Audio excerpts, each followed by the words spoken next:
Normally, 3D printers don't like the cold at all. That is not a problem for my Uniformation GK2, which is extremely thankful because I would not have had any models available in the last week because of the wonderfully cold weather we have been having in England. It freaking snowed all over the place in some parts and kept people in their cars. I am digressing. Let's talk about the wonderful prints I'm able to make, even though it is 5 degrees in the back of my shop.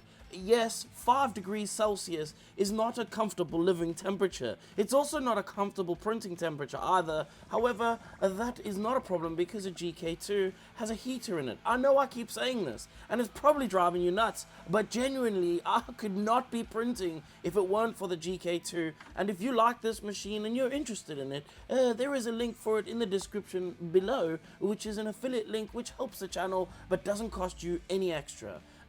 Also, what you may notice is that I do need to sand these parts. One thing I did have a problem with the temperature is that there was a slight amount of stress lines because of the heater coming on and off during the printing. But that is no match for some sand glued onto a piece of paper or even a sponge.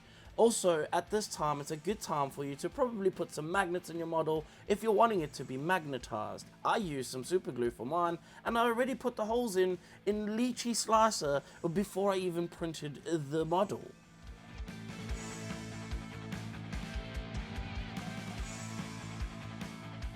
And after test fitting everything, and I'm 100% sure I don't need to fill any extra gaps or sand any marks on this model, it's time for the final curing. You may have noticed that I cured it first before this time. That's because I was going to be cleaning it with my bare hands, and I usually give all my parts, once they have dried, at least a 2-minute cure just to get the general surface cured. I don't know if it makes any difference. I don't think it does, but it's time to give them the proper final curing, which in this machine revolves around 3 minutes per side at medium temperature, whatever it is. If you haven't heard of them already, I'm about to introduce you to your newest Patreon that you're going to spend money on.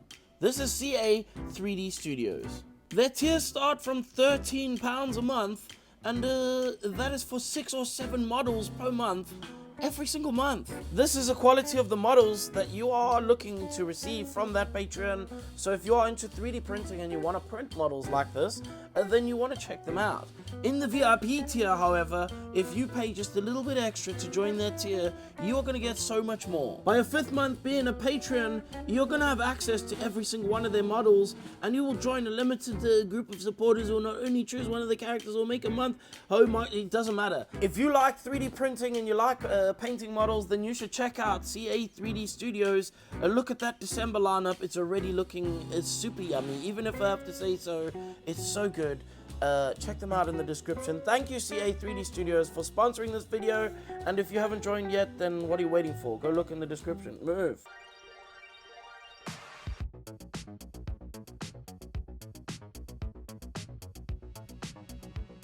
Now that everything is cured, it's time to dust everything off and make sure there is absolutely no dust on the surface, and then prime every single part that's going to get paint on it, because you need paint to stick to your model. I'm not going to lie, everybody has been asking me what gold I have used, and it's just this Montana gold chrome from the Montana gold paint. It's spray paint. I just used spray paint, and somewhere in this video I will leave a little bit of me spraying with just the spray paint so that you can believe me, but I'm not going to tell you where that is, and you have to search for it, which would help my algorithm. Maybe. I don't think it will, but let's get back onto painting the rest of the model. I used some brighter reds, vermilion, which is basically orange, to spray most of the model's suit, which is going to give me the brightest highlights on the suit. I'm going to come back into the shadows, and I'm going to spray some consecutively darker reds going into the shadows. Carabao Crimson is a really good color to use as a shadow, and in reality though, it's not the best way going from the brightest to the darkest, because actually usually it's a lot harder to get the shadows into the places you want to get them into. So most times you want to go from the darkest color to the lightest. Just it's a thing, most people do that, but in this case I decided to go the other way around, and it seemed to work out alright for me.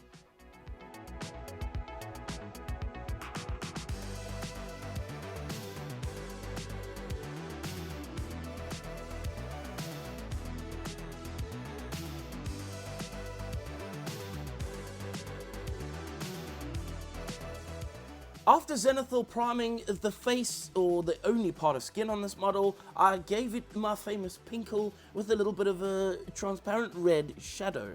And I'm not going to explain why over and over and over again, but basically your skin is made up of loads of different colors, and you really need to try and emulate that when you're painting skin tones. And the only way for me to do that is to put those pinks and stuff underneath the skin and use transparent paints over the top.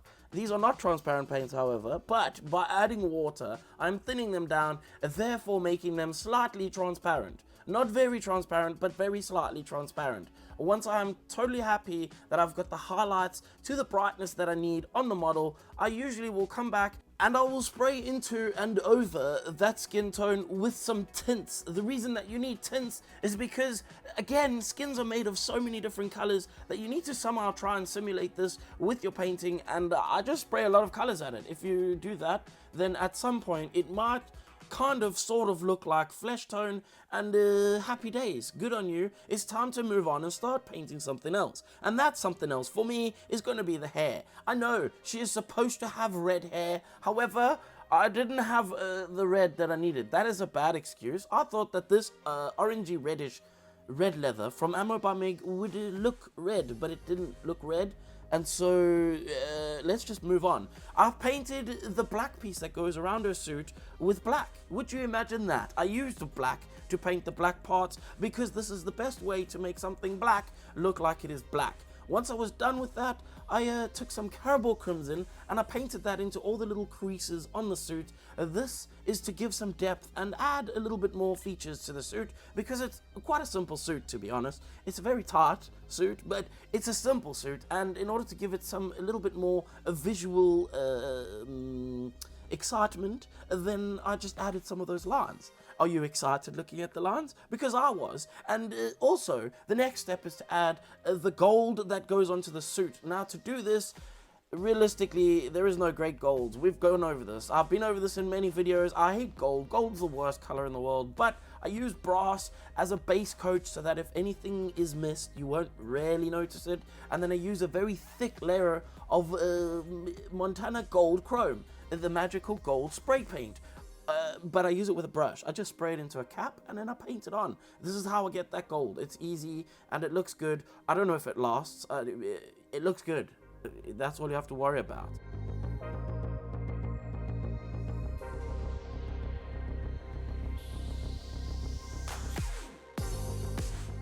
After I painted her eyebrows in the same not red hair color of her hair, with a little bit more brown in them, it was time to work on her mouth. And for her mouth, I just pretty much gave them a red lipstick look around the lips. That was the time that I noticed that the red that I had chosen for the hair was not red enough. And so I went with Carabao Crimson. When in doubt, just pull out the Carabao Crimson out. I also gave her a little bit of a orangey sort of eyeshadow over her eyes. I don't know if you noticed that, but if you didn't notice it, I just sprayed that with my airbrush. There was no tricks. I just sprayed it very carefully. And hopefully you don't cry when you try to do this on your model. For the eyes, I painted black as I usually do, making sure to carefully shape them, and then painted white back onto the insides. And luckily, she's completely crazy, and so she doesn't have eyeballs. Well, she has eyeballs, but she doesn't have irises. So it makes it a lot easier. You don't even have to worry about that part. Just make sure to make the whites extra white. Once you're done with that, you can stick it on a pole and wait for the rest of your model to print, because you forgot to print in clear transparent resin and you didn't order any. And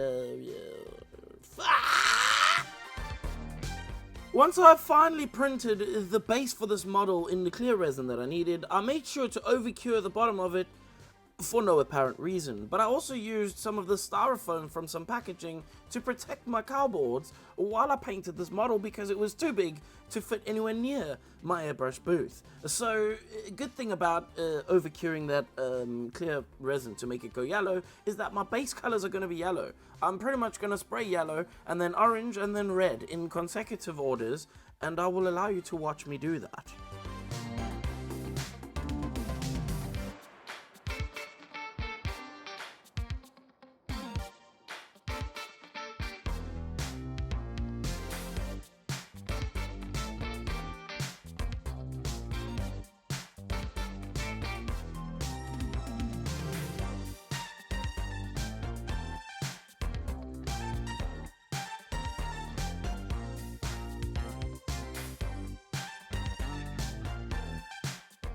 I sprayed clear varnish all over this base because I wanted to make it look nice and shiny and stand out from the rest of the model. I also glued this one into the base because I was scared of it falling over, and once I was finished gluing everything in and made sure that it was standing up straight, it's pretty much at this point that I called this model done.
I genuinely hope that you managed to get something out of this video that might help you printing and painting your own model in the future. And if you did, make sure to leave a like and subscribe, share it with your grand. Also, I would like to say a super special thank you to those patrons who support me and keep these lights blind in my eyeballs so that the videos can continue to be made. Now, before I thank the new patrons this week, I happened to miss one of them in a previous week, and I would like to thank them right now, and that is D. Marie Walla. Thank you so much for your patronage, and I'm so sorry that I missed you out. As for those new people who joined this week, I would like to thank them right now. Massimiliano Monti, Nuri Huff, Gamberman, Richard, Mugwump, and Alex Drowagen. Thank you, my dudes, for your great support upon this channel and keeping my eyes blinded by the light of the Patreon. Well, that is it, and hopefully you enjoyed the video. If you did, share it with your grand, leave words, the rest of the things, and this is the time I get to tell you that if you didn't like anything you saw, I actually don't care, and now you can f*** off. Why does a chair squeak when I'm trying to do talking?